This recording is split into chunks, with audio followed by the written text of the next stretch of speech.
How to choose a good life partner for yourself? क्या qualities देखनी चाहिए? Basically ना देखिए, इस क्वेश्चन का कोई स्ट्रेट फॉरवर्ड आंसर नहीं है, क्योंकि हर एक के लिए जो सही लाइफ पार्टनर है उसका मतलब अलग अलग है। मेरे लिए हो सकता है जो सही लाइफ पार्टनर का मतलब हो, वो आपके लिए जो सही लाइफ पार्टनर का मतलब है उससे बिल्कुल ही अलग हो। That depends upon your personality, that depends upon your background, that depends upon how you see your life in the future.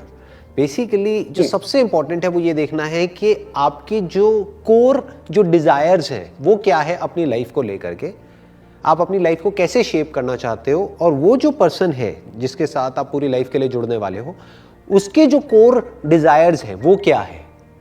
कहीं उसमें तो कोई क्लैश नहीं है।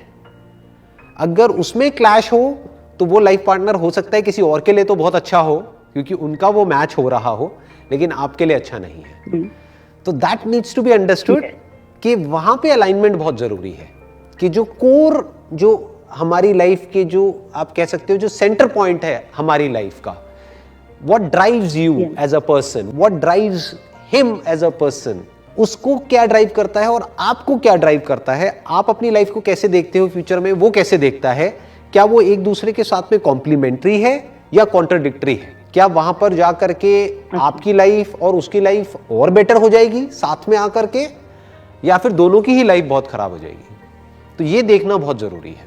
जैसे आप देखोगे जो एक डॉक्टर, अगर कोई डॉक्टर होता है तो उसका हस्बैंड या उसकी वाइफ भी डॉक्टर ही होती है, ज्यादातर, exceptions are always there, but in most of the cases आप देखोगे हस्बैंड वाइफ दोनों डॉक्टर हैं। क्यों? क्योंकि वो एक दूसरे को समझ सकते हैं।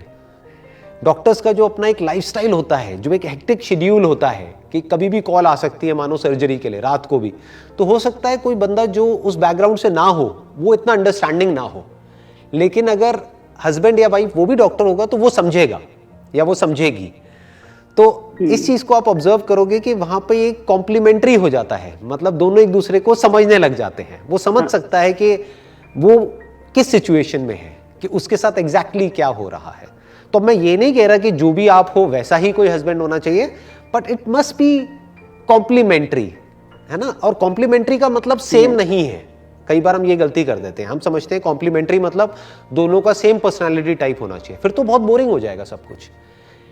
बल्कि कॉम्प्लीमेंट्री ये भी हो गया कि फॉर एग्जाम्पल कोई पर्सन है वो बहुत ही ज्यादा सोचता है और जो दूसरा पर्सन है वो मस्त रहता है, तो ये भी कॉम्प्लीमेंट्री है। जो बहुत लाइटली लाइफ को लेता होगा वो सीरियसली फ्यूचर को प्लान नहीं कर पाएगा, तो उस एस्पेक्ट को ये संभाल लेगा। जो लाइफ को लेकर के सीरियस होगा, मान लो फाइनेंशियल प्लानिंग को लेकर के बहुत सीरियस होगा, वो फाइनेंसेस को संभाल लेगा। और अगर कोई लाइफ को बहुत ही लाइटली लेता होगा, जो कल के बारे में सोचता ही नहीं होगा, आज में ही मस्त है, तो वो दोनों एक दूसरे के साथ में मिल करके कंप्लीट हो जाएंगे। जो इसकी वीकनेसेस है वो इसकी स्ट्रेंथ्स है, और जो इसकी स्ट्रेंथ्स है वो इसकी वीकनेसेस है, तो दोनों मिल करके पूरे हो गए, मतलब आधे आधे मिले और पूरे हो गए। लेकिन कई बार ऑपोजिट जो होती है ऐसी नेचर, उसकी वजह से झगड़े बढ़ते हैं।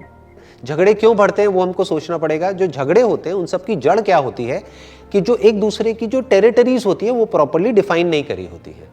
तुम्हारा रोल क्या है, मेरा रोल क्या है, अगर वो प्रॉपर्ली डिफाइंड है एक रिलेशनशिप में, तो कभी भी क्लैशेस नहीं होंगे। और अगर वो डिफाइन होने के बाद भी एक पर्सन है वो बहुत ही ज्यादा डोमिनेटिंग है, वो उसकी टेरिटरी में बार बार एंटर करेगा या फिर उसके काम में दखल देगा, तो क्लैशेस होंगे। तो नंबर 1 मोस्ट इंपॉर्टेंट है, पहले तो एक दूसरे के काम को डिफाइन करना, एक दूसरे के रोल्स को डिफाइन करना कि for example this is your responsibility, this is my responsibility, if I need help in my area I'll come to you, but you will not interfere in my area of life, you will not interfere in that unnecessarily। वो मेरा expertise है, वो मेरा वो है, मेरे को वहां पे दिमाग लगाने दो। अच्छा ये आपका है, मैं राय दे सकता हूं कि मुझे ये ठीक लगता है, ये गलत लगता है, लेकिन क्या करना है क्या नहीं, that's your decision, that's none of my business. तो अगर ये डिफाइंड हो जाता है, फिर चाहे वो लाइफ पार्टनर है चाहे बिजनेस पार्टनर है, तो क्लैशेस नहीं होते हैं। दोनों एक दूसरे के काम में टांग अड़ाने लग जाते हैं तो क्लैशेस होते हैं। सारे क्लैशेस की जड़ ही यही होती है।